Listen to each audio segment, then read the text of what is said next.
예, 5.18 당시 시민을 향해 집단 발포에 대해서 당시 보안사령관이었던 전두환 전 대통령은 자유권 차원이었다는 주장을 하고 있습니다.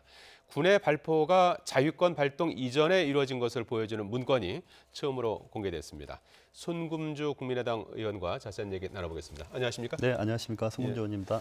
손 의원님께서는 그 문건을 직접 보시고 확인하셨고 이제 그 관련 내용을 지금 추적하고 있는 그런 네, 계속 상황이신 추적하고 거죠? 조사 중입니다. 예. 지금 5.18 당시 그 발포와 관련해서는 이제 과연 발포 명령자가 누구냐 하는 부분에 대해서 이제 지금 많은 분들이 이제 관심을 갖고 있는데요. 전두환 당시 보안사령관은 이제 자유권 차원이었다 이런 주장을 하고 있는데 이번에 문건을 통해서 보면은 이게 이제 자유권 차원이라는 이제 그 주장과 달리 자유권 발동 이전에 발포가 이루어졌다는 걸 보여주는 문건입니까? 예, 그렇습니다.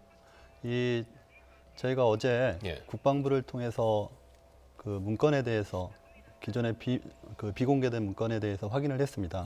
그 문건들 중에서 1980년 5월 20일 정오부로 계엄사령관 명의로 자유권 발동을 통해서 그 발포가 허용되는 그 내용을 확인했습니다. 5월 22일 정오입니다. 그런데 그 세부 내용을 살펴보니까 각 군에 하달된 작전 지침 속에는 5월 20일에도 자위권을 근거로 해서 그 허용을 하는 내용들이 포함되어 있었습니다.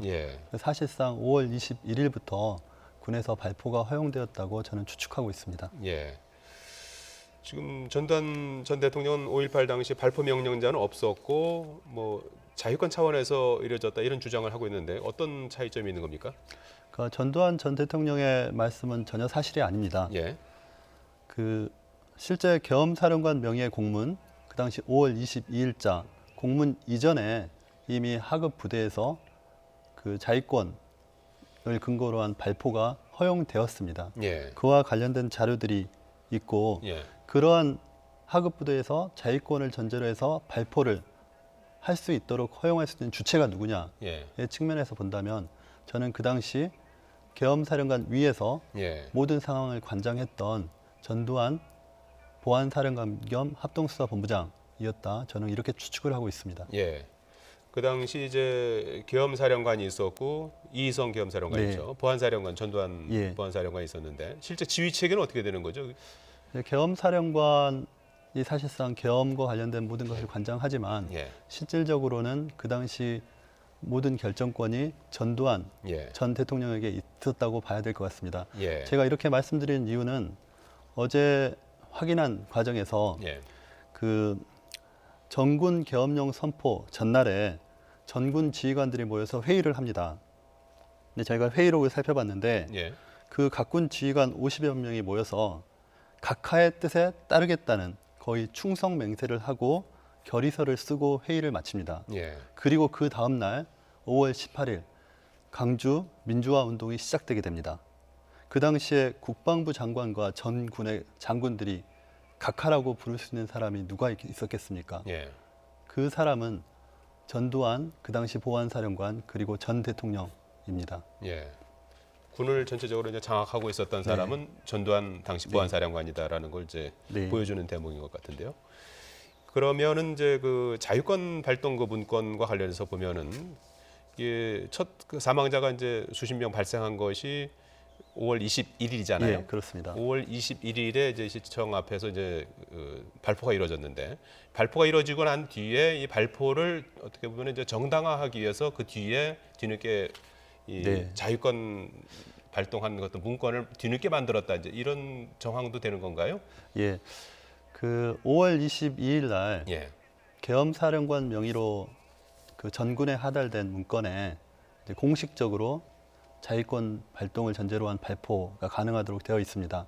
그거는 아마 21일 날 있었던 발포 행위에 대해서 군에서 사후적으로 이제 공식화시키는 조치를 하지 않았을까 이렇게 추측하는 것이고 다만 말씀드린 것처럼 21일에도 그 작전 지침을 저희가 살펴봤더니 작전 지침 내용 속에 자위권 발동을 허용하는 내용이 있었습니다. 그래서 이미 그 당시에도 사실상 발포가 허용된 것이 아니었나 저는 이렇게 추측하고 있습니다.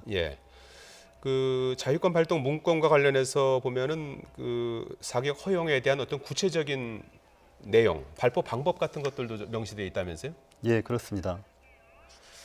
그 내용들을 자세히 보면 예. 물론 방법에 있어서 뭐 경고를 한 뒤 3번 이상 정지를 명하고 가능한 위협 발사로 해산시킬 것, 뭐 정황이 급박하면 사격하되 생명에 지장 없는 하체 부분을 조준하라. 예. 이런 내용들이 들어 있습니다. 그러나 이 내용들은 합리화를 위한 조치였고 그 전이나 후에도 무차별적인 사격 예. 또 사살이 자행되어 있으면 우리 국민들이 모두 아실 겁니다. 예.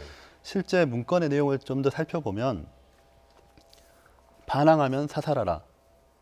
그러니까 계엄사령관의 그 명령 외에 예. 실제 하부 그 부대의 예. 작전 일지에 있는 지침 내용들을 보시면 반항하면 사살하라, 차량 등으로 접근하면 사살하라, 흉기나 화염병을 들고 건물을 점거하거나 무기를 탈취하고자 하는 자를 대상으로 사격을 허용한다. 예. 그런 내용들이 들어 있습니다.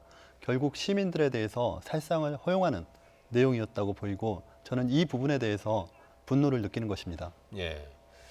그러면은 지금 그 말씀하신 걸 종합해서 보면은 이제 그 발포 명령과 관련해서는 이제 투 트랙으로 이제 이루어진 것 같고요. 네. 그리고 그 자유권이라는 부분은 이제 계엄사령관이 이미 그 발포가 이루어진 뒤에 이제 만들어진 것이 이제 결과적으로 공식적인 문건인데 네. 그 전에 이미 이제 발포가 이루어졌다는 예, 그렇습니다. 그런 거 아니겠습니까? 예. 그리고 그 전날 일선 그 부대에 또 별도의 어떤 그 발포 명령과 관련된 문건이 이제 예. 하달이 됐다는 거 예, 아니겠습니까? 작전 지침에 그런 부분들이 기재되어 있기 때문에 예.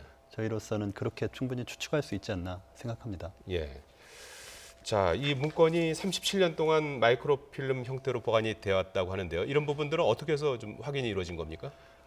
제가 국회 예산결산위원입니다. 예. 예결위 위원으로서 국방부 장관에게 이 5.18 진상조사와 관련된 문제 제기를 했습니다. 예. 그리고 그 이후에 문재인 대통령도 국방부에 조사 지시를 하고 그런 과정에서 계속 국방부와 관계해서 조사에 참여할 수 있도록 해달라 적극적으로 요청을 하고 비공고의 문건에 대해서 제가 어제 국방부에 방문해서 그 문건들을 하나하나 살펴봤습니다. 예. 그 문건이 57권입니다. 예.